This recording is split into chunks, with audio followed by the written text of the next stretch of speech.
Hello everyone. तो कैसे आप साहब, आई होप अच्छे होंगे और तैयारी भी अच्छी चल रही होगी। तो जैसा कि हम लोग का भारतीय राज्य व्यवस्था सब्जेक्ट चल रहा है, जिसमें से हम लोग मूल अधिकार फंडामेंटल राइट टॉपिक स्टार्ट किए थे और आज हम लोग स्टार्ट करने वाले हैं आर्टिकल 14, क्योंकि कल हम लोग आर्टिकल 12 और 13 को बहुत अच्छे से डिटेल एक्सप्लेन हम लोग किए थे। आई होप पीछे वाला वीडियो आप लोग देखे होंगे और साथ साथ नोट्स बनाते चल रहे होंगे, क्योंकि नोट्स बनाना बहुत जरूरी है। क्योंकि मल्टीपल टाइम आप रिवीजन करिएगा तो नोट्स के जरिए ही कीजिएगा, क्योंकि बुक में बहुत लंबा लक्ष्मीकांत पढ़ने जाइएगा तो इतना मोटा मोटा बुक कहाँ से पढ़िएगा। इतना बार बार मल्टीपल टाइम रिवीजन करना थोड़ा इशू है। तो नोट्स को शॉर्ट वे में यूज कीजिए। ए4 साइज का पेपर लीजिए, उसे ज़्यादा से ज़्यादा फंडामेंटल राइट का आपका खूब तो खूब 10 से 12 पेज में कंप्लीट हो जाएगा। तो आइए हम लोग साथ साथ नोट्स बनाते चलते हैं। तो जैसे कि हम लोग परिचय में क्या देखे थे, फंडामेंटल राइट भाग 3 में है, आर्टिकल 12 से 35 तक। कहाँ से लिया गया है? अमेरिका से लिया गया है। पहले कितना फंडामेंटल राइट था? 7, अब कितना है? 6। संपत्ति का अधिकार हटा दिया गया। कहाँ रख दिया गया? भाग 12 में आर्टिकल 300 ए में रख दिया। क्या अब ये कानूनी अधिकार हो गया है? कौन सा संविधान संशोधन के जरिए? 44वां संविधान संशोधन 1978 के द्वारा। इसकी विशेषता देखे थे हम लोग, संविधान द्वारा संरक्षित है, न्यायोचित है, राज्य के विरुद्ध है और निजी व्यक्तियों के विरुद्ध भी लागू होता है। और ये नकारात्मक सकारात्मक प्रवृत्ति का होता है, राज्य की शक्तियों को सीमित करता है। फंडामेंटल राइट के निलंबन हो सकता है कब? आपातकाल के दौरान। आर्टिकल 20 और 21 को छोड़ करके केवल नागरिकों को कौन कौन सा फंडामेंटल राइट प्राप्त है? 15, 16, 19, 29 और 30। फंडामेंटल राइट उदारवादी मूल्यों की स्थापना करता है, राजनीतिक लोकतंत्र की स्थापना करता है, विधि के शासन की स्थापना करता है। फिर हम लोग देखें संवैधानिक प्रावधान में आर्टिकल 12, 13 को अलग बांट के देखेंगे। फिर फंडामेंटल राइट के 6 प्रकार, ये हम लोग का कंप्लीट हो गया दोनों। आज हम लोग स्टार्ट करने वाले फंडामेंटल राइट के प्रकार, जिसमें से आज पढ़ेंगे समानता का अधिकार, आर्टिकल 14 से 18, जिसमें से आर्टिकल 14 को पूरा डिटेल एक्सप्लेन करेंगे। तो कौन सा कितना अधिकार था? 6। समानता का अधिकार, स्वतंत्रता का अधिकार, शोषण के विरुद्ध अधिकार, धार्मिक स्वतंत्रता का अधिकार, सांस्कृतिक शिक्षा संबंधी अधिकार, संवैधानिक उपचारों का अधिकार। टोटल 6 पूरा याद रखना है। कहां से कहां तक आर्टिकल, ये क्योंकि डायरेक्ट यहां से भी सवाल बन जाता है। पीसीएस में तो डायरेक्ट यहां से भी सवाल कितना बार बन चुका है। तो आर्टिकल 12 हम लोग देखें, राज्य की परिभाषा। राज्य की परिभाषा के अंतर्गत क्या क्या आता है, आप लोग शायद रिवीजन कर लिए होंगे। फिर हम लोग देखें आर्टिकल 13, जो भी विधि फंडामेंटल राइट का संगत होगी वह विधि शून्य होगी। पूरा देखें। सिद्धांत देखें, पृथक्करण का सिद्धांत, आच्छादन का सिद्धांत, अधित्याग का सिद्धांत। आज से हम लोग स्टार्ट करेंगे। आज हम लोग स्टार्ट करेंगे आर्टिकल 14, अनुच्छेद 14। क्या है ये? सबसे पहले हेडिंग डालिए, समानता का अधिकार हम लोग देखेंगे, राइट टू इक्वालिटी। क्या पढ़ने वाले हैं? समानता का अधिकार, राइट टू इक्वालिटी।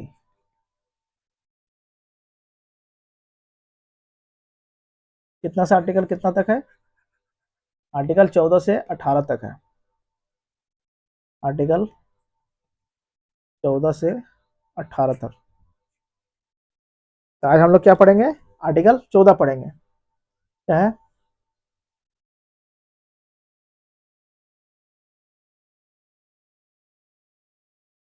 अनुच्छेद 14, आर्टिकल 14 हम लोग पढ़ेंगे। इसका शीर्षक क्या है देखते हैं।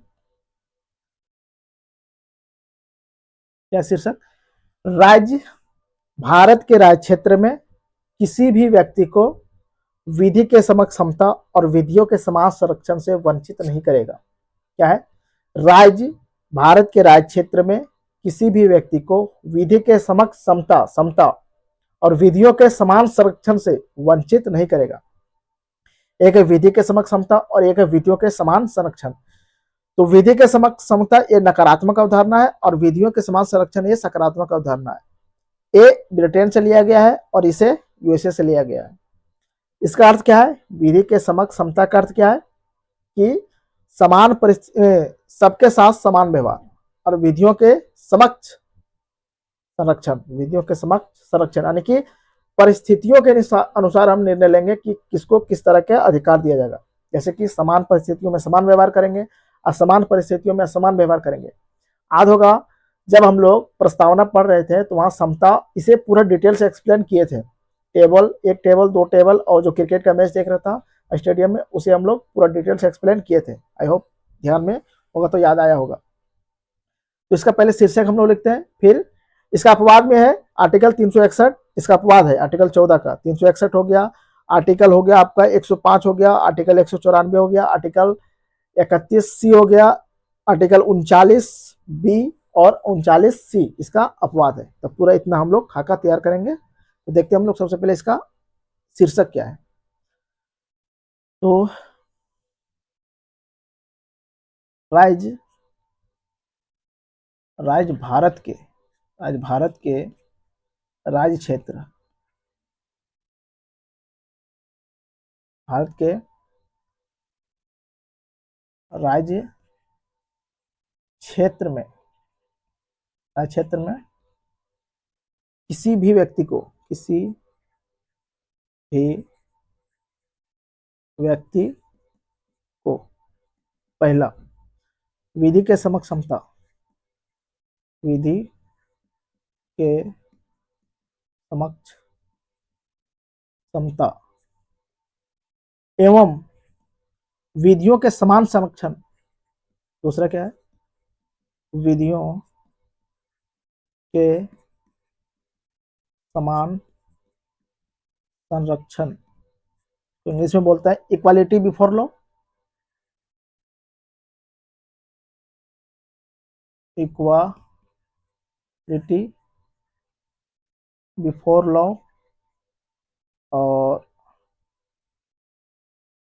इसे बोलते हैं इक्वल प्रोटेक्शन ऑफ लॉ। तो क्या है? राज्य भारत के राज्य क्षेत्र में किसी भी व्यक्ति को विधि के समक्ष समता और विधियों के समान संरक्षण से से वंचित नहीं करेगा, से वंचित नहीं करेगा। अब आगे हम लोग देखते हैं, एक साइड लिखते हैं विधि के समक्ष समता और एक साइड लिखते हैं विधियों के समान संरक्षण। विधि के समक्ष क्या है? समता। विधि के समक्ष देखें, विधियों के समान संरक्षण, संरक्षण। आइए नोट करते हैं हम लोग। पहला, विधि के समक्ष समता ये नकारात्मक अवधारणा है। क्या है? नकारात्मक अवधारणा है, अवधारणा है। और ये सकारात्मक अवधारणा है। क्या है? सकारात्मक अवधारणा है, अवधारणा है। दूसरा, ये इसे ब्रिटिश, ये क्या है? ब्रिटिश अवधारणा, यानी कि ब्रिटेन से ग्रहण किया गया और इसे यूएसए से ग्रहण किया गया। तो ये ब्रिटिश अवधारणा है, ब्रिटिश अवधारणा है। और ये अमेरिकी अवधारणा है, अमेरिकी अवधारणा है। अगर इसका अर्थ देखें, इसका अर्थ देखें तो सभी व्यक्ति क्या है? सभी व्यक्ति के सामने, सभी व्यक्ति के सामने समान व्यवहार,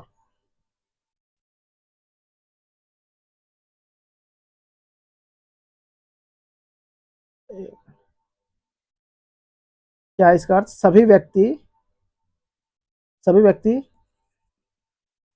कानून के सामने, कानून के सामने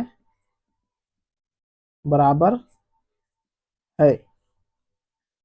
सभी व्यक्ति कानून के सामने बराबर है।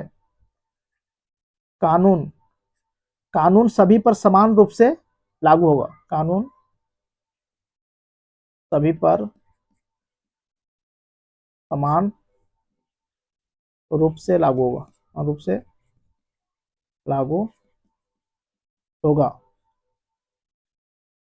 किसी को भी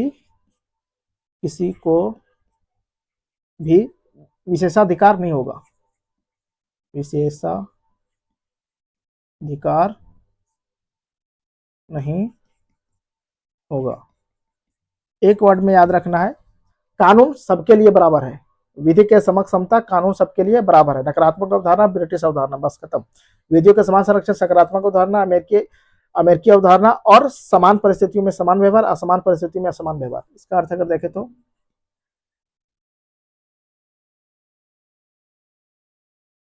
क्या है, समान परिस्थितियों समान परिस्थितियों समान परिस्थितियों में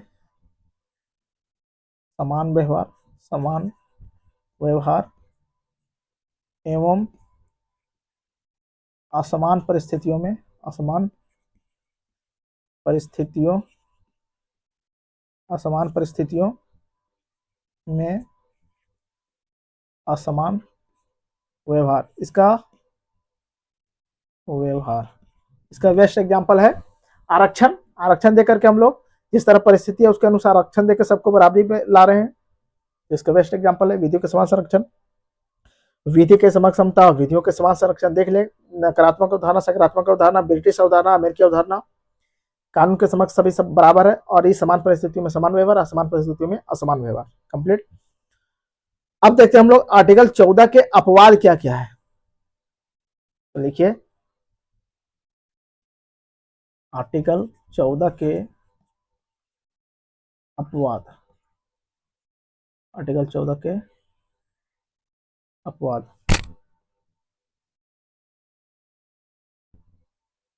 एक तो क्या है, आर्टिकल 361 है, राष्ट्रपति और राज्यपाल को विशेष अधिकार देता है कि उसे कार्यकाल के दौरान 361। फिर हम लोग देखते हैं आर्टिकल 105 हो गया संसद, एंड आर्टिकल 194 ये हो गया विधानसभा।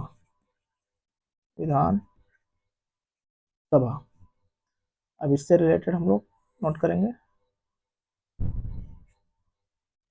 फिर इसका अपवाद है आर्टिकल 31C और आर्टिकल 39B और 39C। देखते हैं हम लोग क्या आर्टिकल 361 में क्या है, आर्टिकल 14 के अपवाद। आर्टिकल 361 में क्या है कि राष्ट्रपति और राज्यपाल को विशेषाधिकार है। क्या है कि राष्ट्रपति और राज्यपाल अपने पद पर रहते हुए उनके खिलाफ कोई आपराधिक कार्रवाई शुरू नहीं किया जा सकता है, और वे अपने कर्तव्यों के पालन के लिए अदालत में जवाबदेह नहीं है। क्या है,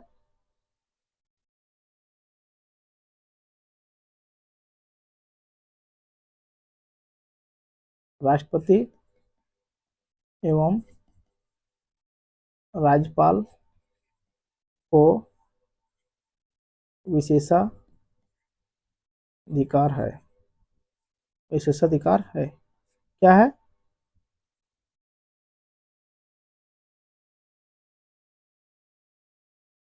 पद पर रहते हुए उनके खिलाफ आपराधिक कार्रवाई नहीं कर सकते हैं। दूसरा है, अपने कर्तव्यों के पालन हेतु किसी अदालत में जवाबदेह नहीं है। अपने कर्तव्यों के पालन हेतु किसी भी अदालत में जवाबदेह नहीं है। इनका देखें तो क्या है, एक आर्टिकल 105 के तहत संसद के सदस्य और आर्टिकल 194 के तहत विधानसभा के सदस्य। तो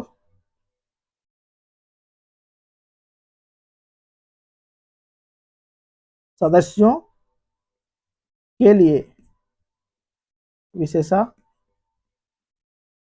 है। क्या विशेषाधिकार है?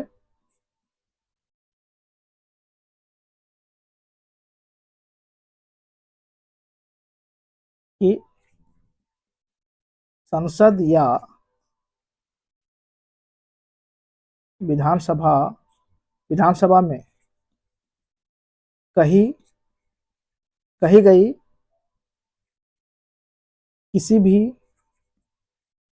बात या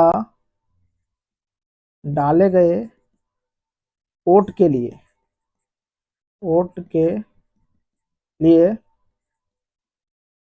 सदस्यों पर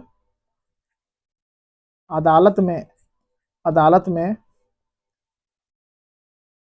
मुकदमा नहीं चलाया जा सकता है। सदस्यों के लिए विशेषाधिकार है कि संसद या विधानसभा में कही गई किसी भी बात या डाले गए वोट के लिए सदस्यों पर अदालत में मुकदमा नहीं चलाया जा सकता है। अब क्या है आर्टिकल 31 में? आर्टिकल 31 में बताया गया है कि राज्य डीपीएसपी को लागू करने के लिए राज्य डीपीएसपी के आर्टिकल 31 बी और 31 सी को लागू करने के लिए कोई विधि अगर बनाती है तो उसे इस आधार पर उसे आर्टिकल 14 के आधार पर चुनौती नहीं दिया जा सकता है। क्या है इसमें कि राज्य डीपीएसपी के आर्टिकल 39 बी एंड सी को लागू करने के लिए कोई विधि बनाती है तो उसे आर्टिकल 14 के तहत चुनौती नहीं दी जा सकती, चुनौती नहीं दी जा सकती है। तो आर्टिकल 39 बी में क्या है कि संसाधनों का समान वितरण। क्या है इसमें? संसाधनों का समान वितरण किया जाए। और आर्टिकल 39 सी में बताया गया है कि संसाधनों का किसी एक व्यक्ति के हाथों में ना आया जाए, यानी कि संसाधनों का विकेंद्रीकरण किया जाए, ना कि केंद्रीकरण किसी के हाथों में ना हो। तो इसे हम लोग पढ़ेंगे डीपीएसपी में। तो उसमें एक पॉइंट में लिख लेते हैं कि क्या है, संसाधनों का समान वितरण, संसाधनों का समान वितरण। और ये क्या है? संसाधनों का विकेंद्रीकरण हो, किसी एक व्यक्ति के हाथों में ना हो, किसी एक व्यक्ति के हाथों में ना हो। आई होप पूरा समझ गए होंगे आप लोग। आर्टिकल 14 का बाद आर्टिकल 361 याद रखना है, 105 संसद के सदस्य, 194 विधानसभा के सदस्य। अगर इन लोग कोई संसद में अगर कोई भी बात करता है, कोई वोट डालता है, तो इनके खिलाफ अदालत में कोई भी कार्रवाई नहीं की जा सकती है। संसद को अधिकार है, संसद सदस्यों को अधिकार है। और राष्ट्रपति और राज्यपाल को विशेषाधिकार है कि पद पर रहते हुए उन्हें गिरफ्तार नहीं किया जा सकता है और अपने कर्तव्यों के लिए उन्हें न्यायालय में चुनौती नहीं दिया जा सकता है। तो हम लोग पूरा देख लिए। तो आई होप पूरा समझ गए होंगे आप लोग। तो मिलते हैं कल हम लोग।